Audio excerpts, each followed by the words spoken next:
Hey everyone, if you've been feeling anxious about today and the consequences, especially financial consequences on you, your household, America, and the world, then this video is for you. My name is Elise, and I like to talk about all things personal finance, and this day is going to be consequential. It's going to prove to be consequential to us, good or bad.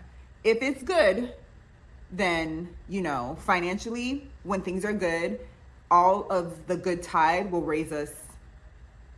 I don't know if it'll raise us evenly, but whenever there's a high tide, it raises all boats, right? So, that's what everybody's hoping. A lot of people voted on this election because of the economy, right? So if this perceived president is going to lift the economy in a good way, that's good for us financially. But if it is bad, that can have some consequential events happen to us as well, because worst case scenario, it could lead to a depression. And I don't think I'm dramatic when I'm saying that, because it's just a turbulent time here in America as well as the world. And we are coming up on the 100-year mark of the 1929 Depression. And I've always thought it was eerie when the panini happened in 2020. It was 100 years since the 1919 bird flu happened. So consequential, I don't know how it's going to go, bad or good, but I do feel like it's going to be a consequential 4 years for us, this upcoming administration. Regardless, though, there are some things that we can do as Americans to help ourselves thrive financially, and I've thought about 4 things that I am personally going to be doing. The first one being is keep my job. Keeping your job is going to be consequential these next 365 times 4. And I say that because a job had is better than a job wanted.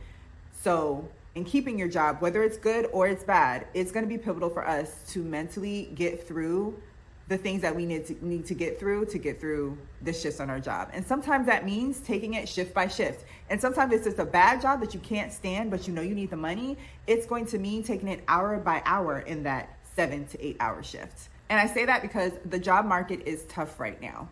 I know that employers still need us, whether they want to believe it or not. And we're in a situation right now in labor history of America where employees and employers still need each other.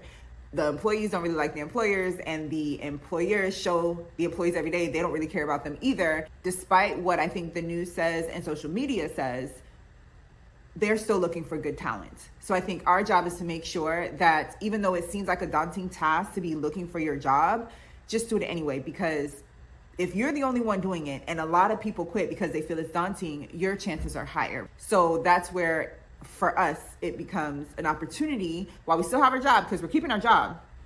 We can always be looking for a job and building our skill sets to find a better opportunity for our household financially. The second thing that I'm going to be doing is finding ways to give myself a raise. And I can think of 2 ways to do it. The first one is going to be minding my budget, because if I mind my budget, I don't spend extra money that is giving to other people outside of my household instead of keeping it inside. And then the second one is practicing a little bit of self-sacrifice. I think this is important because we're fighting against things we can see and we're fighting against things that we can't see, I think, in this atmosphere. And finding a way to give yourself a raise, particularly in self-sacrifice, is the only way that I can see that I can do it in my particular situation. And particularly, I said a couple weeks ago on my channel that I'm going to do a low spend year, and I'm doing it. But I said in January, let me see if I can do a no spend. And right now we are currently on January 20th, and I got 10 more days, and I'm doing decent. I'm not spending any extra money. I'm trying my hardest, and we'll see in 10 days how much I can report to myself that I saved and not spending as much. And what I plan to do with that money is just hoarding it for a little bit and seeing maybe I'll need it later. And you know me, I'm not gonna hoard it for too long, because if I realize I don't need it that much, I'm putting it in my brokerage account where I can get me some dividends later on.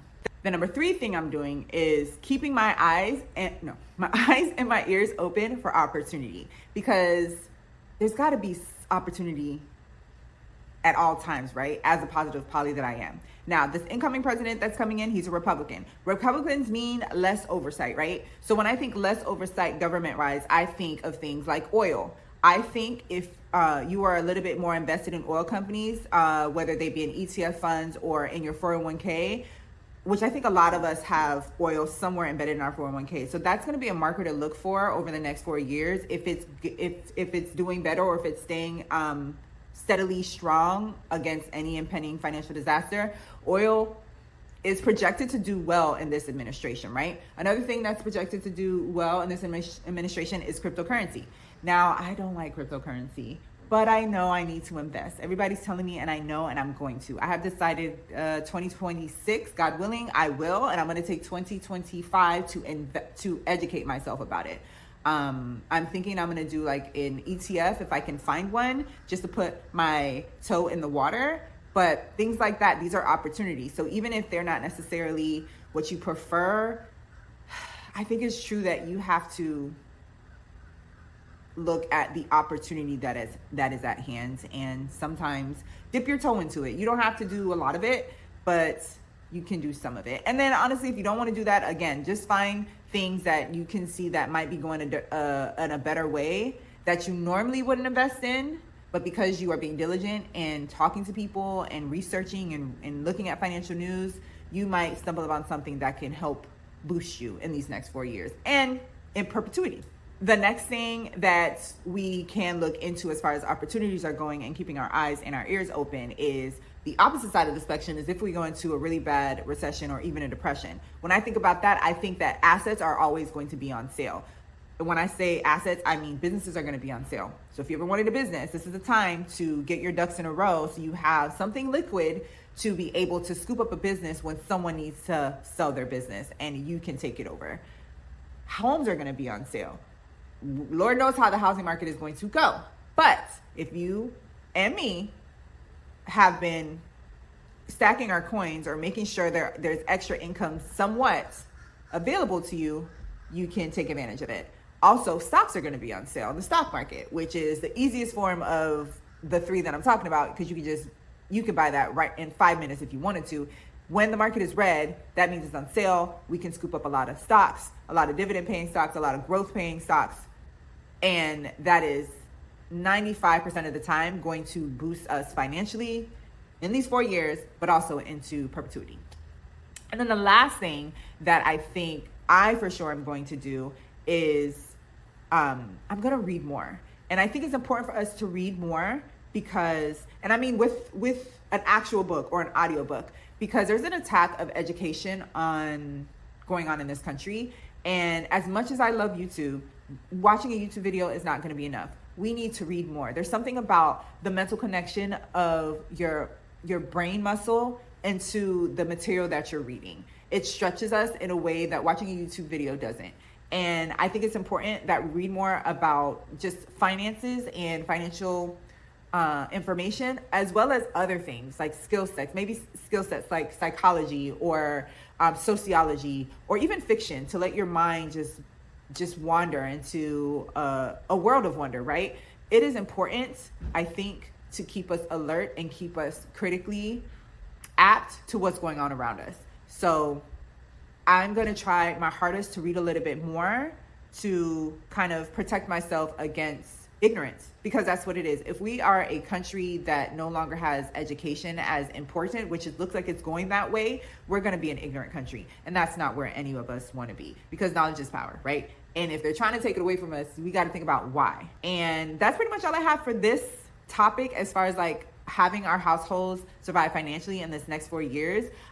Whether there's anxiety that you feel, I think that's normal. If you are a person that's feeling excited, I think that's normal as well, because we all have a part in what's happening today. And I think that, there's no other way at this point but to go through it. So that's what we're doing. Drop down in the comments if you have any other ideas about like how to survive financially in your household, and keep your peace as well in your household these next 4 years. Please like this video if it helped you at all remain calm and not as anxious about the day. And we'll see you guys next time. And